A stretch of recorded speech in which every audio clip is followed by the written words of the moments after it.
করে। তুই আমার স্বামীর সাথে ফুলসজ্জা করবি আর আমাকে দেখে লজ্জা পাচ্ছিস? কেমন বউ, তুমি নিজের স্বামীর বিছানায় আমাকে জায়গা দিচ্ছ? আসলে আমার সাপ দেখলে ভীষণ ভয় লাগে। সাপের ভয়ে তুমি স্বামীর পাশে শোও না? এই না, ওই লাঠিটা নিয়ে স্বামীর পাশে শুয়ে পড়ো, সাপ দেখলেই ঝেড়ে দেবে। আরে ওটা সাপ ছিল না। সাপ যদি না হবে তো ফোনে বললো কেন? ছোটাং ছোটাং চটি পায়, হেলে দুলে কে যায়? ময়দা বাবা, আমি। চটিটা খুলে প্রণাম কর। আচ্ছা। যা, তোর বিয়ের আগে বাচ্চা হবে।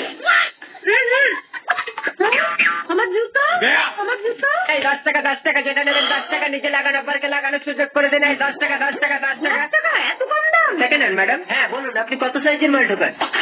রাস্কেল, ভাষা ঠিক করুন। আরে ম্যাডাম, আমি তো জুতোর সাইজের কথা বলছি। ও আচ্ছা, ঠিক আছে, এরকম সাইজের দিন। কি বলেন ম্যাডাম, অত বড় ঢোকালে তো আপনি ঢিলে হয়ে যাবে। ম্যাডাম, বড় জুতো লাগালে পায়ে ঢিলে হবে, তাই বলছি। ও জুতো, ঠিক আছে, তাহলে একটু ছোট সাইজের দিন। ঠিক আছে, কাপড়টা তুলুন, এটা একটু ঢুকিয়ে দেখুন। ম্যাডাম, জুতোটা পায়ে ঢুকিয়ে দেখুন। তাই বলুন। ওই দেখ দেখি, এটা তো আমার জুতো। তার মানে সেকেন্ড হ্যান্ড।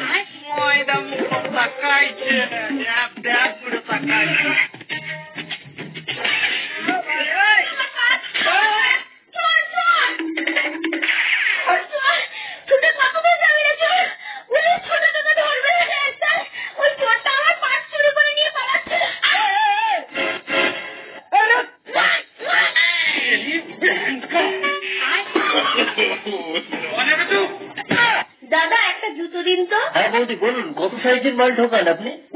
কি? আপনাকে আমার সাইজ বলতে হবে? তোমাকে ওই সাইজের কথা বলছে না দাদা, তোমার পায়ের সাইজ বলো। বৌদি, একটু কাপড়টা তুলুন তো, লাগিয়ে দেখি। আরে কাপড়টা একটু উঁচু করে জুতোটা পায়ে লাগিয়ে দেখবে। আচ্ছা।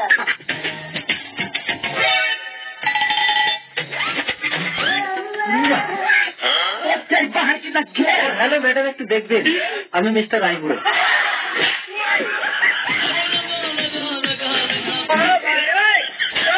তুমি বেরিয়ে যাও ঘর থেকে। আমি আবার কি দোষ করলাম রতন? ছোটবেলায় তুমি আমাকে এমন নজর টিকা দিয়েছো, বুড়ো হয়ে গেলাম তবুও কোনো মেয়ে আজও আমার দিকে নজর দিল না। ছোটবেলায় আমি তো কোনোদিন তোকে নজর টিকা দেইনি বাবা। নজর টিকা দেওয়ানি যদি কোনো মেয়ে আজও আমার দিকে নজর দেয় না কেন? কোনো ছেলেদেরকে নজর টিকা দিতে হয় না। কেন? কারণ ওপরওয়ালা ওপর থেকে ছেলেদের কোমরে লঙ্কা লেবু বেঁধে পাঠিয়ে দেয়। কই দেখি।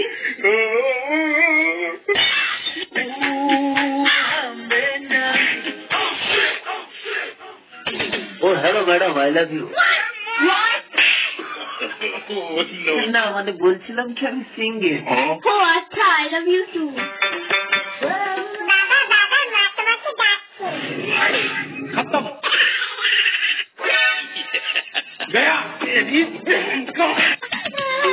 বাবা, ওই তো তোমার জামাই ঘরে। হ্যাঁ জামাই। হ্যাঁ কি হয়েছে? তুমি আমার ঘরে ঘর জামাই থেকে আমার মেয়েকে ঘর থেকে বার করে দিচ্ছ? বেশ করেছি। কি গো, জামাই তো তোমারও গায়ে হাত তুললো। তোর এত বড় সাহস, তুই শ্বশুরের গায়ে হাত তুলিস? কই তোর শাশুড়ির গায়ে হাত তুল দেখি। শাশুড়ির গায়ে হাত তুললে কি করবেন আপনি? এই হাত তুলেছি। কি গো, জামাই তো আমারও গায়ে হাত তুললো। বেশ করেছি, তাহলে এবার আর কেউ কাউকে বলতে পারবে না জামাই গায়ে হাত তুলেছে। বাবা, ও যে তোমার ঘরে ঘর জামাই থেকে আমাকে ঘর থেকে বের করে দিচ্ছে। হ্যাঁ, তো বেরিয়ে যা, গিয়ে জামাইয়ের ঘরে থাক, আমরা দুজন একটু শান্তিতে ঘরে থাকি।